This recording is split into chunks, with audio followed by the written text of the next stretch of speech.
Bismillahirrahmanirrahim. Assalamualaikum warahmatullahi wabarakatuh.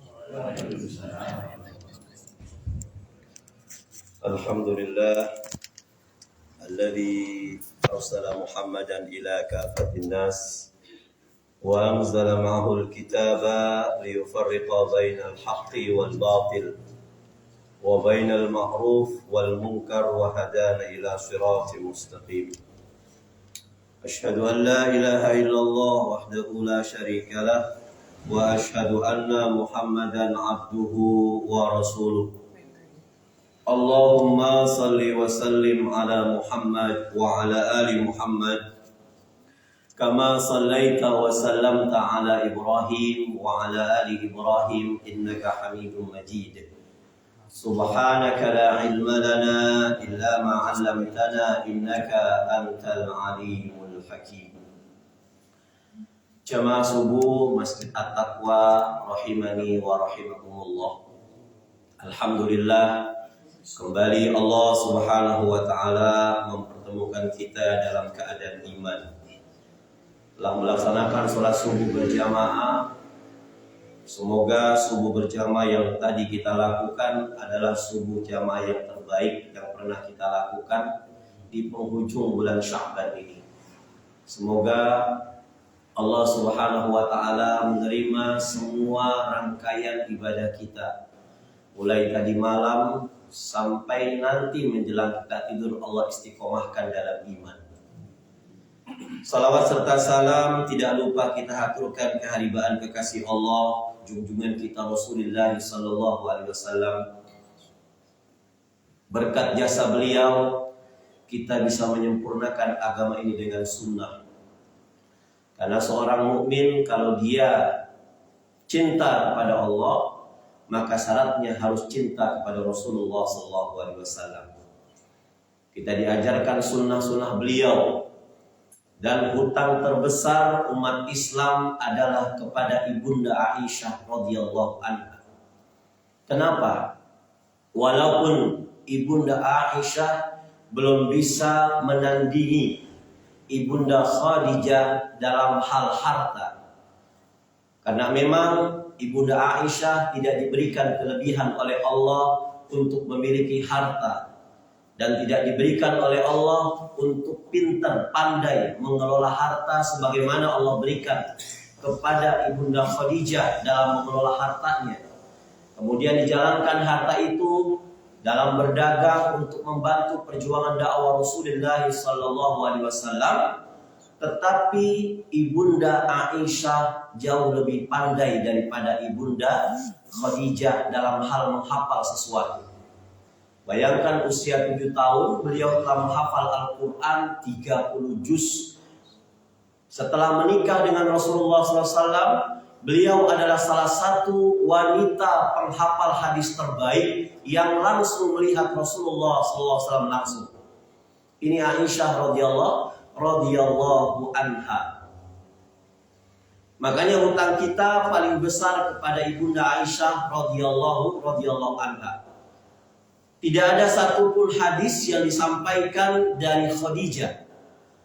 Padahal Khadijah itu dekat dengan Rasulullah SAW karena saking sibuknya beliau dalam berdagang demi untuk membantu perjuangan Rasulullah SAW.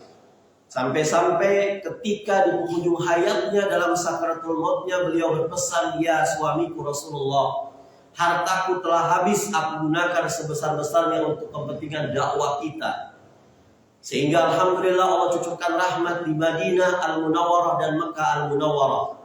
Kalau seandainya nanti sepeninggalanku nanti engkau tidak memiliki harta, maka jualah tulang-tulangku, Masya Allah, untuk bisa dijadikan dakwah perjuanganmu.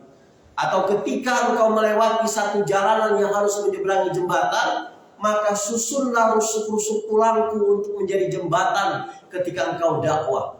Lagi sakaratul maut, ingat Islam. Makanya ketika kita tanya siapa sahabat yang paling hafal hadis, itu kita nggak mendapati jawaban Abu Bakar As-Siddiq. Umar bin Khattab, Ali bin Abi Thalib, Utsman bin Affan. Tidak. Padahal beliau mereka ini dekat dengan Rasulullah SAW. Tapi justru tugas dakwah mereka dalam membantu perjuangan Rasulullah jauh lebih berat daripada menghafalkan hadis. Akhirnya mereka tidak sempat menghafalkan hadis. Ketika ditanya siapa sih sahabat yang menghafal hadis terbaik, jawabannya adalah Abu Hurairah, Abu Sa'id Al-Khudri, Ibnu Umar. Bukan mereka yang dekat. Apalagi Khadijah radhiyallahu anha. Makanya bukan berarti mereka yang dekat dengan Rasulullah itu malas menghafal hadis. Beliau langsung mendengarkan hadis dari Rasulullah SAW. Bagaimana Rasulullah bertutur, bagaimana Rasulullah SAW memberikan isyarat, bagaimana Rasulullah SAW menyetujui satu asa dari sahabat Rasulullah SAW. Tapi beliau hanya sekedar tahu, enggak sempat untuk menghafalnya.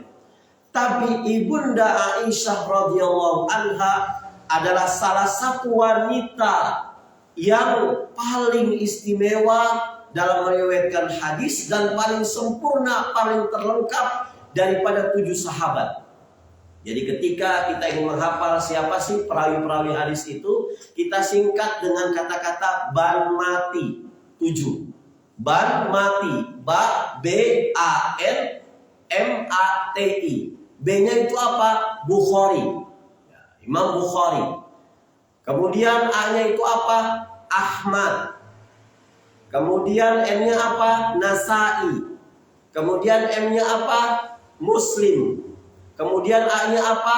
Abu Daud. T-nya apa? Turmuzi. I-nya Ibnu Majah. Ini 7 sahabat tabi'in yang sering meriwayatkan hadis. Dan hadisnya 90% sahih. Artinya kalau 90% sahih, ada hadis-hadis yang tidak sahih. Dan beliau 7 tabi'in ini mengiyakan bahwasanya tidak sahih.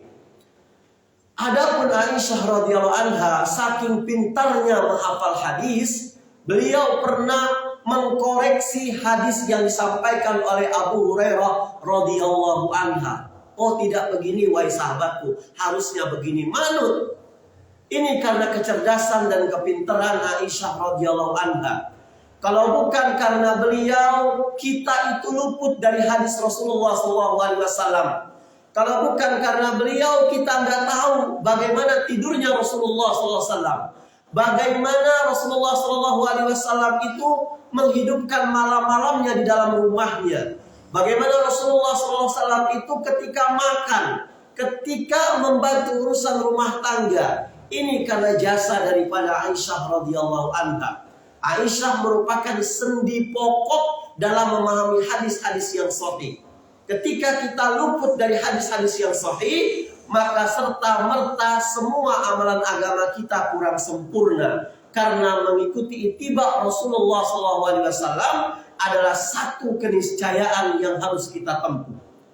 Dan inilah yang menjadikan kenapa orang-orang Syiah sangat membenci Aisyah radhiyallahu anha.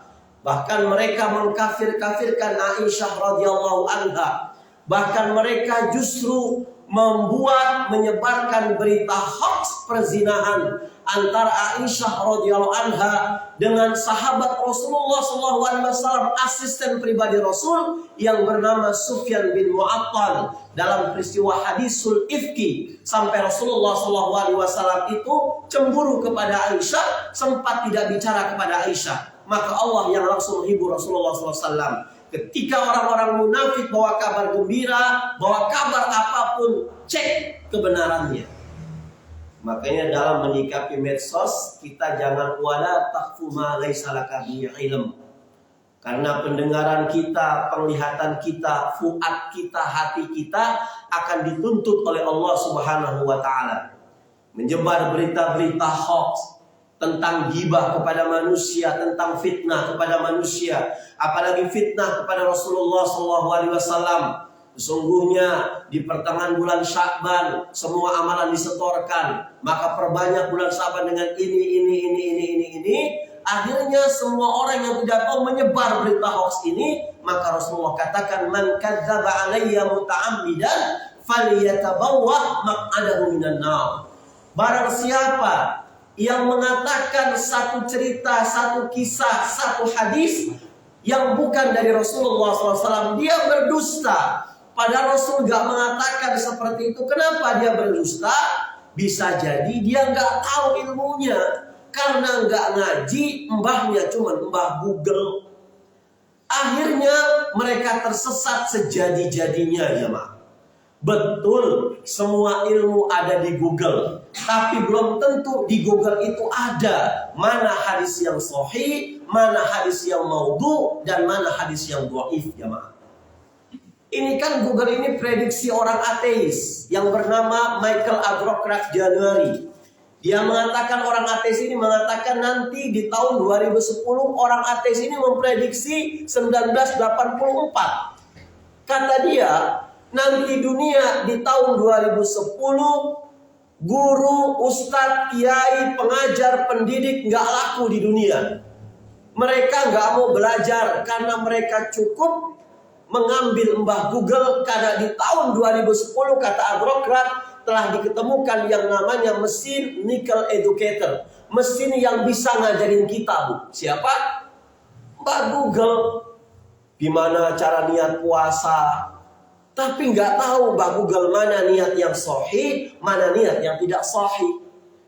Bagaimana cara menyambut orang yang berpuasa doanya? Karena kita mbahnya mbah Google, hanya pendengaran saja nggak ngaji, akhirnya kita ikut-ikutan. Wala taqfu ma laysa laka bihi ilm. Kamu jangan ikut-ikutan, kata Rasulullah SAW. Kalau kamu taklid buta, tidak akan pernah diterima iman dan Islam kamu, kata Rasulullah SAW.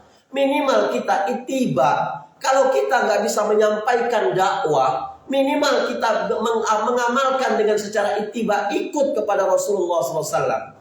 Apa itu taklid?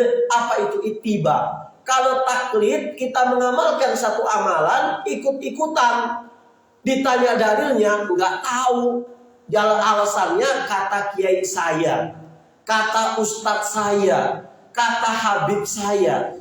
Tapi bukan qala Allah, bukan qala Rasul, bukan qala sahabat. Tapi kalau ta'ittiba, dia mengerjakan amalan, dia tahu dalilnya.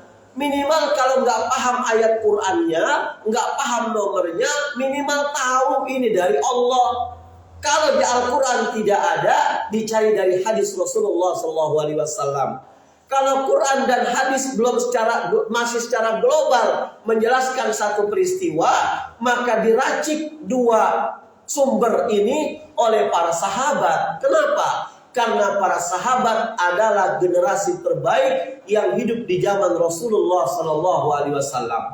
Bagaimana mungkin ada orang yang mengkafirkan sahabat Rasulullah SAW? Bagaimana mungkin ada orang-orang yang menuduh dusta kepada sahabat Rasulullah SAW? Makanya orang-orang Syiah itu mengkafirkan Aisyah, menyebarkan berita hoax. Untuk apa? Agar ketika kaum muslimin mendengar berita ini, maka dia akan memutarbalikkan hadis-hadis yang disampaikan oleh Aisyah radhiyallahu anha, tidak percaya.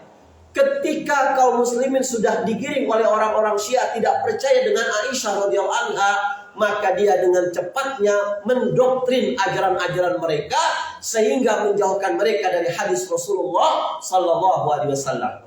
Padahal Al-Quran mengatakan Qul hadhihi sabili ad'u ilallah ala basyiratin ana wa manittaba'ani. Surat Yusuf di ayat-ayat terakhir.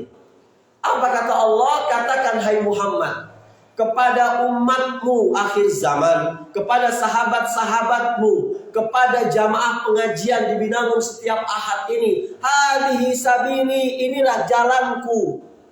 Ala basyirah, ad'u ilallah ala basyiratin, aku bersama, kata Allah. Kata Rasulullah, aku bersama dengan orang-orang yang mengajak manusia ala basyirah, atas dasar ilmu. Apa yang dimaksud dengan basyirah? Burhanun syar'iyyun wa aqliyun. Basyirah adalah bukti, baik secara syar'i maupun secara akli. ala basyirah, atas dasar ilmu. Islam berdiri di atas dasar ilmu. Dan ilmu yang dimaksud apa? Qala Allah wa qala Rasul wa qala sahabat. Saya teringat sejarah ketika Mu'adz bin Jabal, sahabat Rasulullah SAW itu akan dilantik oleh Rasulullah menjadi gubernur Yaman. Rasulullah bertanya kepada Mu'adz bin Jabal, wahai Mu'adz, ketika engkau telah menjadi seorang gubernur dan datang kepada Anda sebuah masalah, bagaimana Anda memutuskan perkara ini? Maka Mu'adz mengatakan, aqdi bi kitabillah. Ya Rasulullah, aku akan putuskan masalah ini dari Al-Quran. Wa illam tajid fi kitabillah, kata Rasulullah, kalau engkau tidak menemukan dalam Al-Quran, aqdi bi sunnati Rasulillah, aku akan putuskan dengan sunnah Rasulullah sallallahu alaihi wasallam. Wa illam tajid bi sunnati Rasulillah, aqdi ajtahidu ra'yi wala ali, aku akan beristihad dengan ilmuku. Istihad itu dengan ilmuku, bukan istihad mental. Istihad itu kita salah dapat 1 pahala, kita betul dapat 2 pahala, asal istihadnya dengan ilmu. Kita tersesat di sebuah jalan, sementara tidak ada satupun penduduk di sana yang kita tanya. Lupa bawa kompas, mana ini arah kiblat. Kemudian kita bismillah, kita mengatakan semua sesuatu di atas bumi Allah itu adalah kiblat. Wa anta tata'u fihi. Maka dia langsung menggelar sejadahnya, sekeluarga sholat berjamaah di pinggir jalan misalkan. Sholat, ternyata setelah sholat datanglah orang kampung di sana. Mas, jenengan-jenengan ini lagi ngapain? Lagi sholat. Loh, salah arahnya. Itu bukan arah barat, tapi itu arah selatan. Maka ini istihad. Apakah kita harus mengulang sholat lagi? Kalau sholat kita selesai, gak usah mengulang lagi. Tapi kalau dalam proses sholat belum selesai sholat kita, ada yang mengingatkan, maka saat itu kita batalkan sholat kita. Sama seperti kita mencari-cari air gak ketemu-ketemu, kemudian kita tayamum. Lagi sholat baru 1 rakaat, kita mendengar ricikan-ricikan air, maka batal sholat kita. Harus kita batalkan, kemudian kita cari di mana air itu terjadi. Nah, masalah-masalah ini adalah istihad, tapi istihadnya dengan ilmu. Kalau kita nggak baca bisa kitab, maka sering-sering hadir di majlis-majlis ilmu. Dan syarat ketentuan hadir di majlis ilmu itu, ibu bapak datang membawa masalah, maka pulang dari majlis ilmu tenang hati kita. Itu syarat dari majlis ilmu. Tapi kalau ada majlis ilmu, ibu bapak dari rumah membawa masalah yang gak terpecahkan, sampai-sampai kita gak nyaman, mau sholat gak nyaman, baca Quran gak nyaman, mungkin takut dikejar orang, ada yang ngetok pintu rumah kita, tamu atau siapa, kita hadir di pengajian, jadi nyaman hati kita, maka terusi ikut pengajian itu. Maka ibu rahimani wa rahimakumullah, beda dengan Aisyah radhiyallahu anha. Karena cemburunya Aisyah itu jadi ilmu.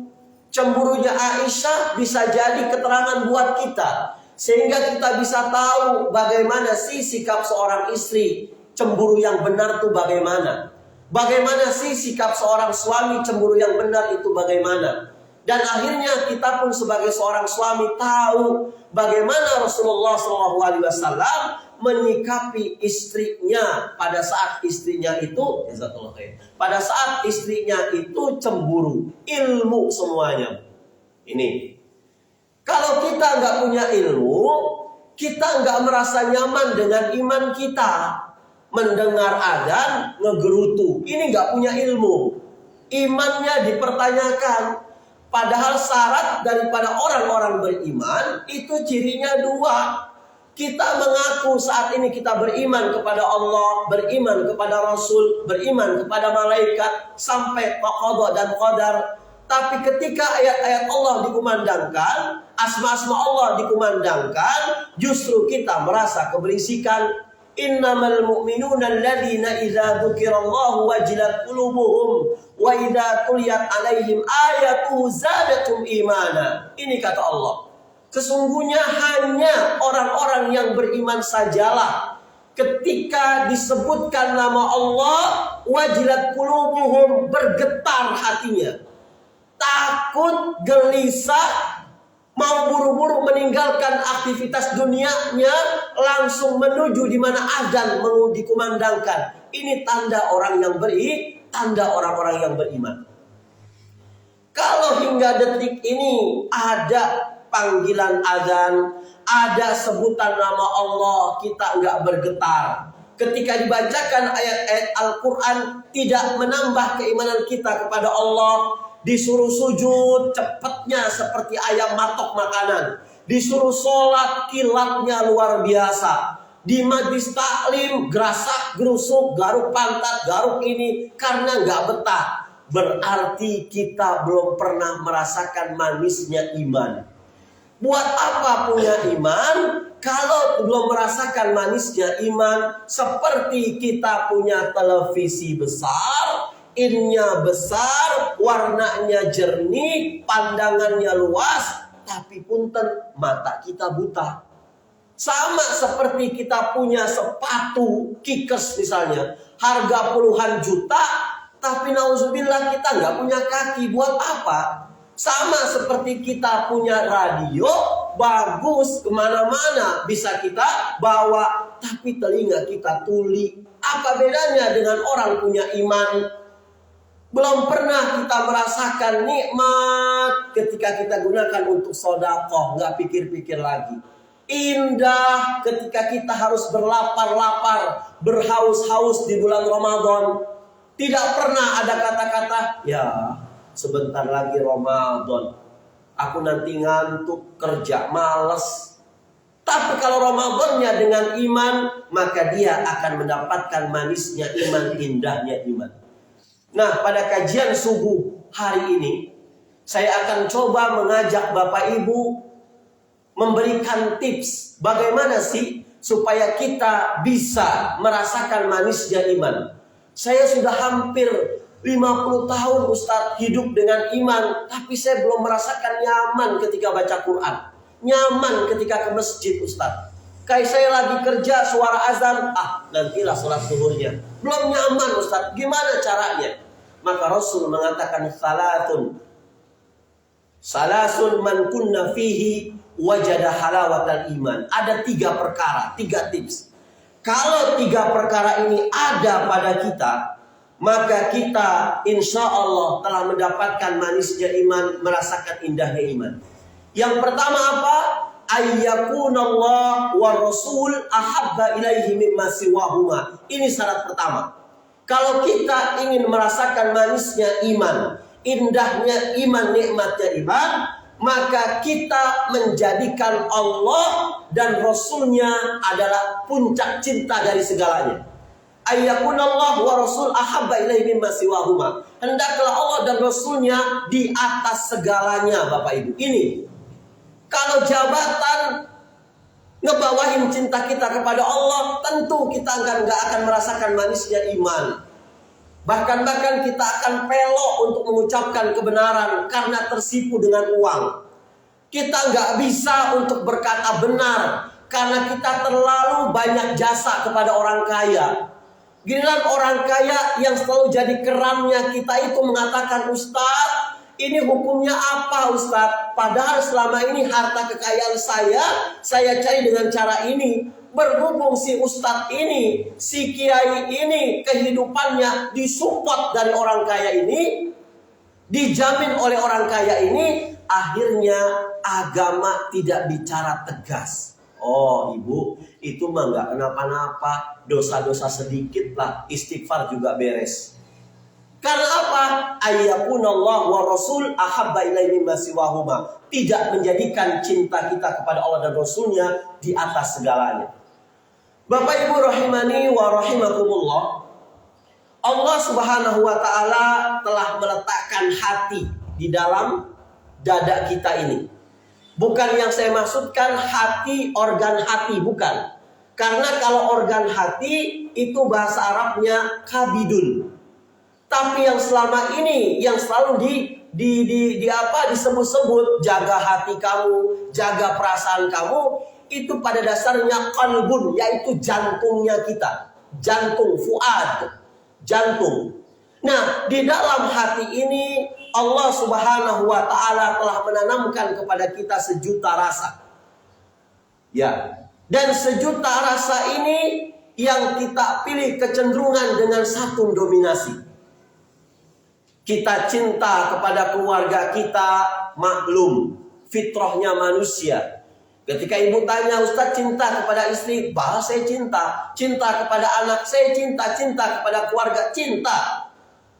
Saya takut kehilangan harta, fitrah manusia. Saya takut kehilangan jabatan kita, fitrah manusia.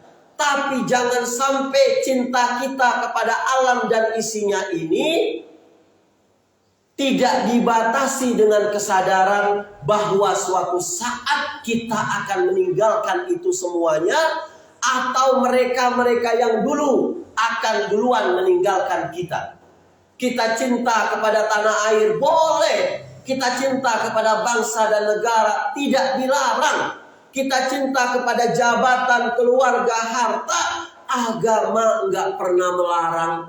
Kata agama, cintai yang perlu engkau cintai. Tapi ingat, harus dibatasi dengan kesadaran suatu hari kamu akan ditinggalkan, atau kamu akan meninggalkan sesuatu yang kamu cintai. Cinta kita kepada harta benda, entah harta benda itu yang duluan digondol maling, atau kita yang punya harta benda itu keburu mati. Cinta kita kepada pangkat dan jabatan ada saatnya. Cinta kita kepada anak-anak keluarga kita ada waktunya. Kenapa ini diingatkan oleh Allah dan Rasulnya? Supaya tidak berakar dan berurat dalam hati ini, Pak. Kita punya handphone, jadikan handphone itu sebatas masuk ke kantong kita. Jangan sampai handphone itu masuk ke dalam hati kita. Ketika sholat, Allahu Akbar, handphone ditaruh di kantong, Pak.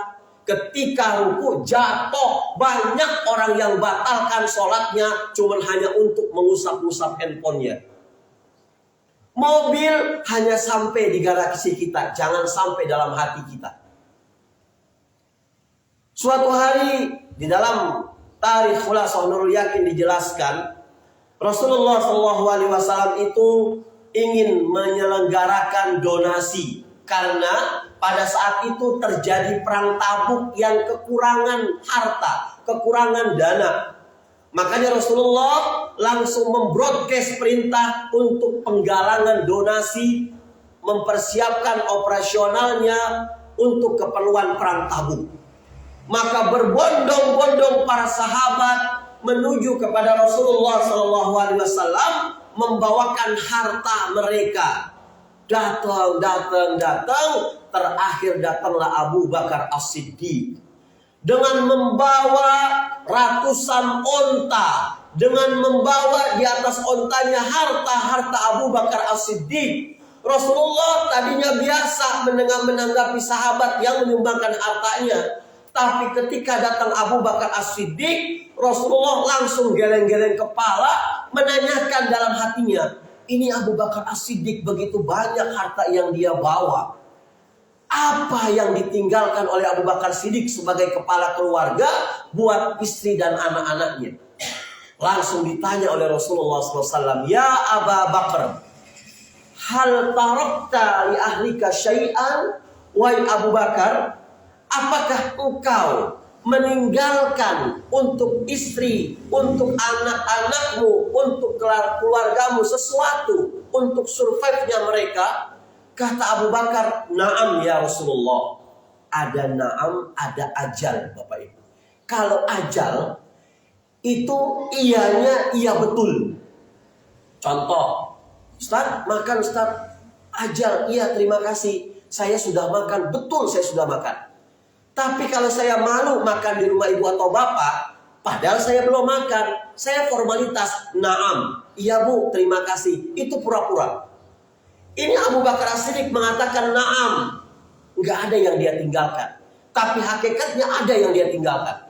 Na'am ya Rasul, taraktu li ahlika syai'an. Aku meninggalkan untuk keluargaku, istri dan anak-anakku sesuatu.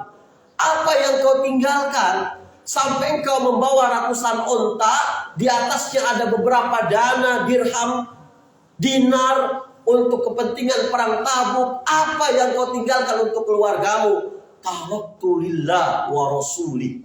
Aku tinggalkan kepada anak, istriku dan keluargaku bukan harta ya Rasulullah, bukan dunia ya Rasulullah. Aku tinggalkan untuk mereka cintanya mereka kepada Allah dan cintanya mereka kepada Rasulullah Sallallahu Alaihi Wasallam. Ini puncak daripada keimanan Abu Bakar As-Siddiq, jamaah. Abu Bakar As-Siddiq itu orang yang paling kurus. Dalam riwayat ketika Abu Bakar As-Siddiq itu kalau pakai sarung misalkan, ke Indonesia pakai sarung, itu sarungnya kedodoran Bapak Ibu. Digulung lagi, kedodoran lagi. Saking kurusnya. Tapi Rasulullah pernah, kalau iman kalian dikumpulkan satu dunia, kemudian dibandingin dengan imannya Abu Bakar As-Siddiq, maka imannya Abu Bakar As-Siddiq itu lebih mendominasi daripada iman-iman kalian. Abu Bakar As-Siddiq jangankan mau sholat ibu, mendengar suara azan meneteskan air mata dalam keadaan ketakutan, ditinggalkan semua urusan dunianya, khawatir mati. Ketika habis wudhu dia sholat, setelah Allahu Akbar, jenggotnya basah dengan air matanya beliau, takut dengan Allah Subhanahu wa Ta'ala.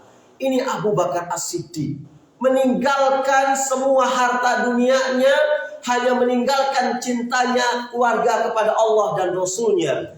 Inilah sosok manusia yang cintanya kepada Allah dan Rasulnya di atas segalanya, Bapak Ibu. Bukankah harta benda itu dari Allah? Dan harta benda itu akan kembali kepada Allah. Bukankah jabatan yang kita cari-cari sampai antri untuk mendapatkannya dari Allah? Dan Allah pun akan melepaskan jabatan yang kita sandang. Kalau semua kita abaikan hanya untuk cinta kita kepada Allah dan Rasulnya, saya yakin tidak ada satupun orang hamba Allah yang soleh, hidupnya kelaparan tuh gak ada Bapak Ibu. Kita yakin kepada Allah, kita sempurnakan akidah kepada Allah, kecil. Mau harga minyak goreng tingginya selangit, kalau cinta kita kepada Allah dan Rasulnya, biasa Bapak Ibu. Inflasi, deflasi itu bukan urusan kita, tapi urusan Allah. Kita introspeksi diri. Kenaikan minyak goreng ini gak perlu ada yang disalahkan. Ini kenapa Ustaz? Kenapa minyak goreng mahal di negara yang kelapa sawitnya hektaran Ustaz? Nggak perlu kita menyalahkan. Karena apa? Wailul likulli humazatil lumaza. Celaka kata Allah. Allah yang bilang. Siapa? Pengumpat lagi pencela. Yang kita salahkan siapa? Diri kita Bapak Ibu. Ya Allah, kenapa orang lain dapat minyak goreng murah, saya nggak dapat? Introspeksi diri kita. Mungkin ibadah kita kurang kepada Allah, mungkin kita banyak maksiatnya daripada ibadah. Intinya kalau hidup kita itu sulit, sudah kerja, sudah minjam sana, minjam sini, tetap belum bisa lunas utang-utang kita, sudah berhenti. Cek ketakwaan kita kepada Allah Subhanahu wa Ta'ala. Makanya ada simbol kalimat inna lillahi wa inna ilaihi raji'un. Semua akan kembali kepada Allah. Semua berasal dari Allah dan semua kembali kepada Allah. Ini cintanya kepada Allah dan Rasulnya di atas segalanya. Kalau misalkan cinta betul kita kepada harta, cinta betul kita kepada jabatan, sampai ada orang yang gak mau melepaskan jabatan saking cintanya. Masya Allah. Sampai-sampai dia terjangkit penyakit megalomania, post power syndrome. Nggak mau, takut jadi rakyat biasa. Sudah enak fasilitas, duduk. Sudah mau apa-apa tinggal telepon, tinggal nyuruh. Akhirnya terjadi mutasi di kantor. Gerasak gerusuk cari mbah anu, cari mbah ini.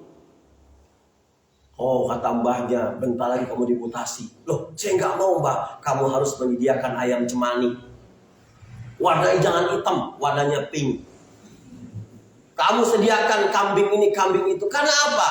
Cintanya kepada harta itu melebihi cintanya kepada Allah dan Rasulnya. Tapi kalau orang-orang yang cintanya kepada Allah dan Rasulnya di atas segalanya, maka ketika harta dia hilang, inna lillahi wa inna ilaihi raji'un. Dulu saya lahir tanpa harta. Pada saat saya kehilangan harta saya, inna lillahi wa inna ilaihi raji'un. Dulu saya lahir tanpa jabatan. Kalau saat ini saya harus turun dari jabatan saya harus pensiun, inna lillahi wa inna ilaihi raji'un. Ini yang pertama, jadikan cinta kita kepada Allah dan Rasulnya di atas segalanya, Pak. Kalau cinta kita seperti ini, nggak ada urusan dengan orang lain. Kita bisa bicara hak. Yang kedua, ayyakuna abdan la yuhibbuhu illa lillah.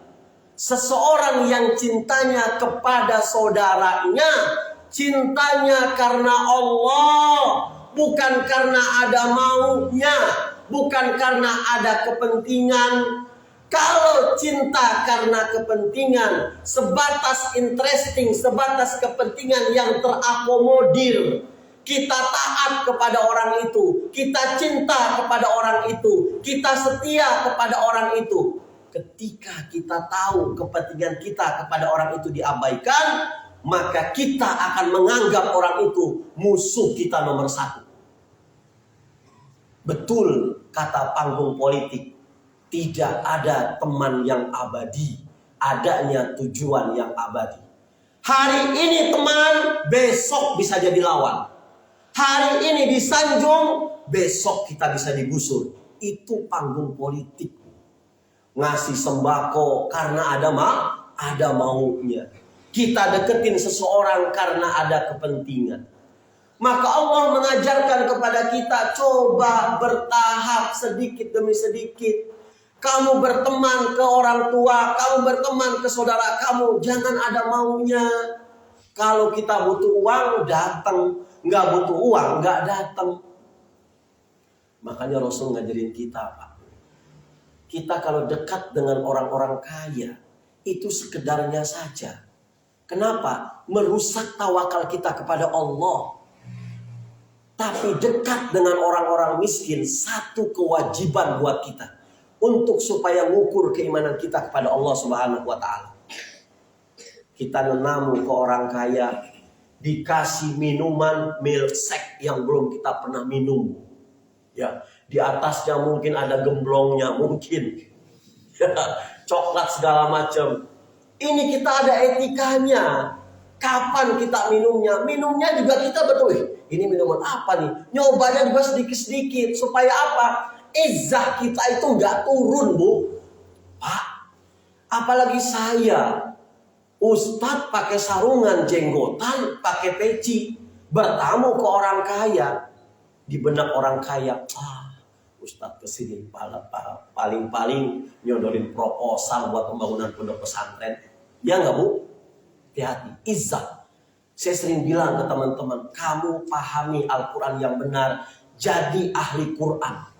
Ketika diundang untuk ngajar-ngaji privat, jangan mau. Kenapa? Di mana-mana itu gayung yang nyamperin sumur, bukan sumur nyamperin gayung. Izzah kita turun. Ustadz pernah gak sering saya di Jakarta, kita datang niat ngajar anaknya, datang ke rumah anaknya masih main PlayStation. Dek, itu Ustadz sudah datang. Iya Pak Ustadz, minum dulu lah, saya mau main PS. Izzah turun. Tapi ketika kita di satu masjid, di satu musola, nggak bisa seperti itu. Kamu mau ngaji, tinggalkan PS. Kamu mau ngaji, sudah, jangan main handphone dulu. Kita bisa strength.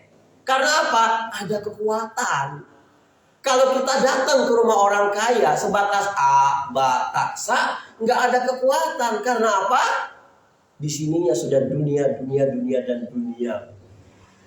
Agama mengajarkan kepada kita cintai saudaramu karena Allah.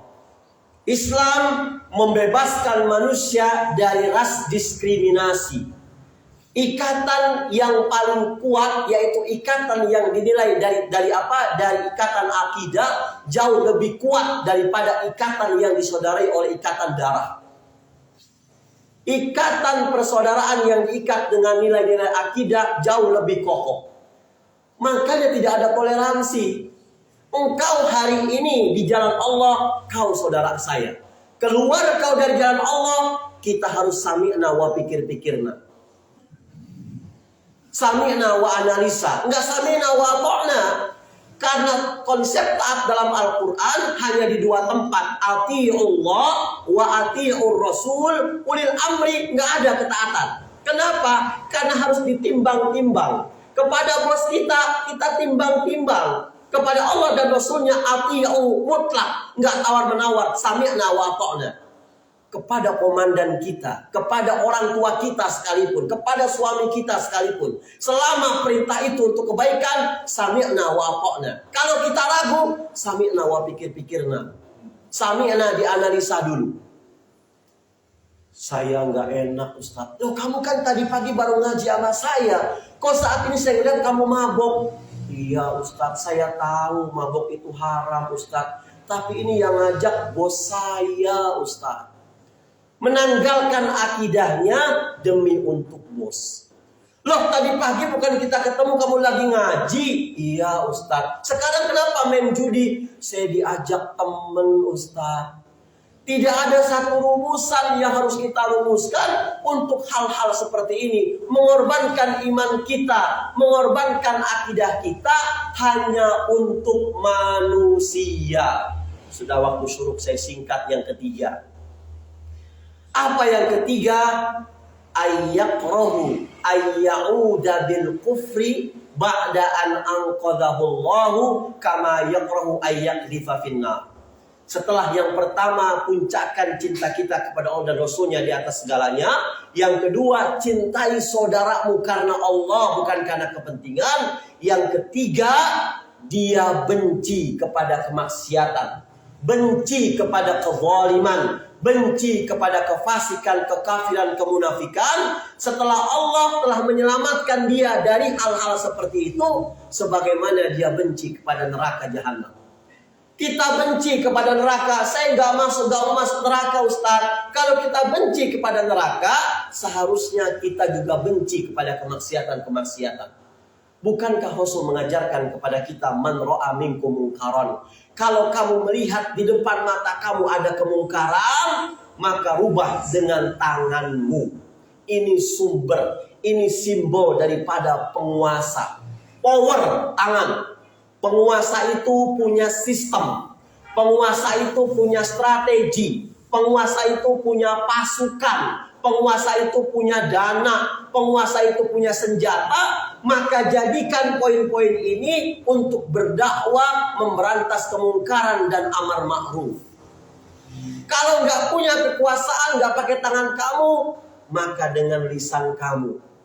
Ini simbol dari para ustaz, para kiai, para dai, para anggota-anggota dewan rakyat yang menyampaikan aspirasi rakyat.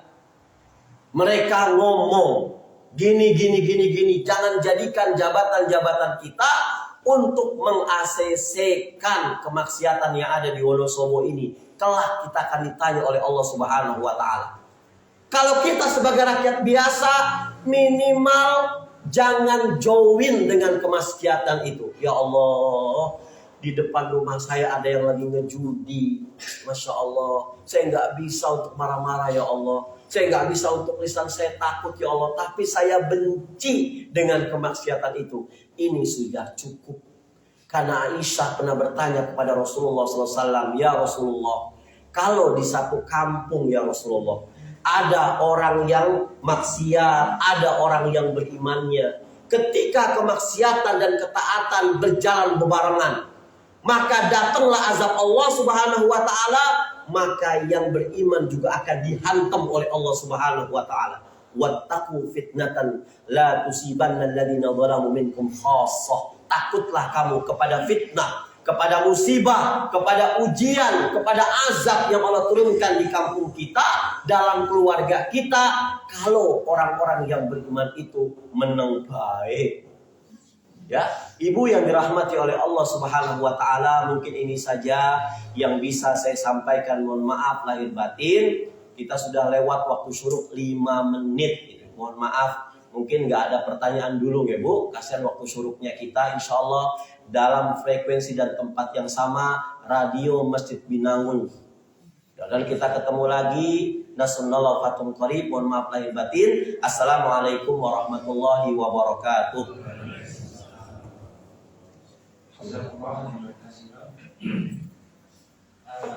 Sebelum kajian kita tutup, kami selaku takmir masyarakat mengucapkan jazakallahu khairan kepada semua donatur yang telah membantu keselenggarannya kajian materi ini. Semoga Allah mengganti dengan pahala yang baik. Marilah kita akhiri.